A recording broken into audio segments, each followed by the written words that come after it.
আজকে আমি বানাবো ডিমের কালিয়া আর জিরা রাইস। তার জন্য এখানে নিয়েছি পেঁয়াজ বাটা, টমেটো, কাঁচা লঙ্কা বাটা। এইখানে নিয়েছি 6টা ডিম, আমি সেদ্ধ করে নিচ্ছি। আসসালামু আলাইকুম, হ্যালো বন্ধুরা, তোমরা সবাই কেমন আছো? আশা করি ভালো আছো, আমিও ভালো আছি আল্লাহর রহমতে। এইখানে নিয়েছি 1.5 পেয়ালা চাল, চালটা আমি ভিজিয়ে রেখেছি।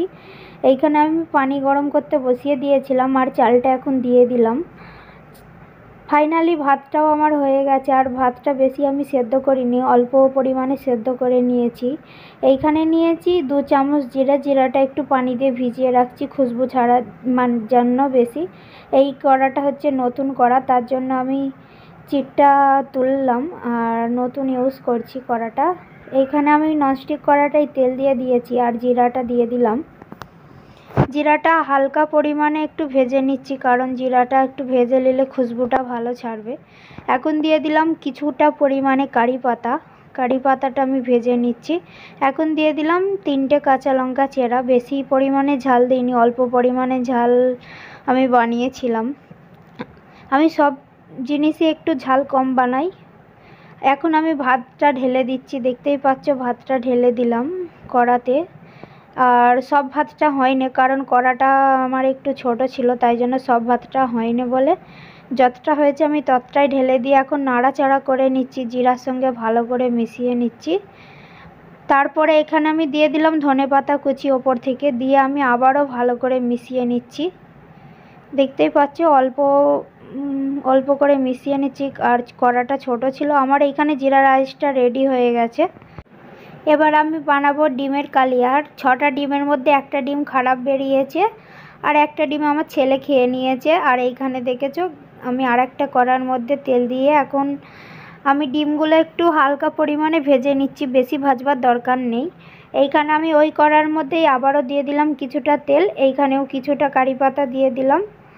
দিয়ে এখন আমি ডিমের কালিয়াটা রান্না করে নেবো, তার জন্য এইখানে দিয়ে দিলাম পেঁয়াজ বাটা। পেঁয়াজ বাটাটা আমি তেলের সঙ্গে নাড়াচাড়া করে একটু ভেজে নিচ্ছি। এখন দিয়ে দিলাম 2 চামচ আদা রসুন পেস্ট, দিয়ে আমি আবারও নাড়াচাড়া করে নিয়ে আদা রসুন পেস্ট পেঁয়াজ সব ভালো করে মিক্স করে নিচ্ছি। এখন দিয়ে দিলাম 2 চামচ নুন।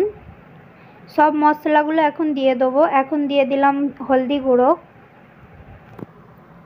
আর দিয়ে দিলাম লঙ্কার গুঁড়ো। সব মশলাগুলো একে একে আমি দিয়ে দিচ্ছি। এইখানে দিয়ে দিলাম 2 চামচ ধনিয়ার গুঁড়ো, দিয়ে আমি মশলাটা ভালো করে কষিয়ে নিচ্ছি। তেল ছাড়া যতক্ষণ না তেলটা ছাড়ে ততক্ষণ আমি কষাতেই থাকবো।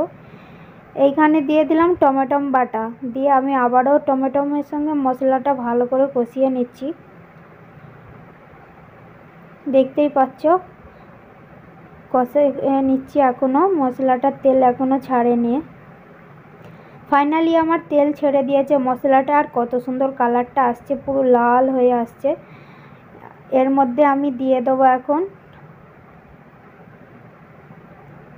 এত সুন্দর কালারটা লাগছিল, দেখতেই মন যাচ্ছিল। এখন দিয়ে দিলাম গরম মশলা পাউডার, দিয়ে আমি আরেকটু নাড়াচাড়া করে নিচ্ছি। এখন ওপর থেকে দিয়ে দিলাম ধনেপাতা কুচি, দিয়ে আমি ধনেপাতা কুচিটাও নাড়াচাড়া করে নিচ্ছি। আর এখন দিয়ে দিলাম 4টে ডিম। বললাম না একটা ডিম খারাপ বেরিয়েছে, আর একটা ডিম আমার ছেলে খেয়েছে। এর মধ্যেও দিয়েও চাইছিল, আমি বললাম রান্না করে নিই তারপরে তুমি খাবে।